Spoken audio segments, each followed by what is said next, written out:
So the most important part of wedge fitting is getting the player in the right grind. Yep. Right?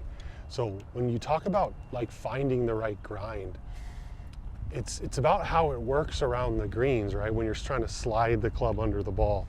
So when we do wedge fittings, it's primarily done around the greens, because that's Right. when you're experiencing the grind. Yeah. I like to kind of explain what we're doing. You know, I think as a fitter, it's so great that we make 5 different grinds. I think as a consumer, sometimes it could get a little confusing Yeah. that we make 5 different grinds. Now, you know, consumers buy wedges, I think, based on the number. Yep. They walk into a store and they say, I need a 12, I need an 8, and I need a 10, and they Yep. go on their way.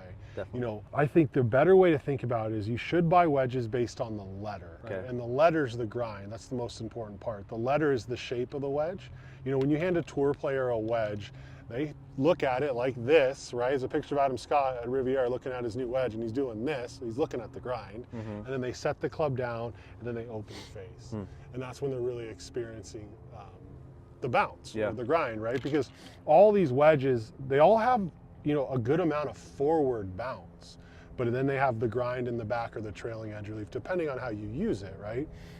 Like all these wedges forward bounce, they have a lot. Like, you know, the D grind, for instance, right? It says 12, but on that forward half, there's a lot of bounce there for full shots. But then it has the beveled edge, so when you open it, that leading edge doesn't sit too high up in the air. So the number on the bottom of the club is more what the effective bounce is when the face is played open, right? When they're played square, they have a lot. And then the grinds are all Bob's creations from working with the best players in the world. And there's really good stories that go along with those as well.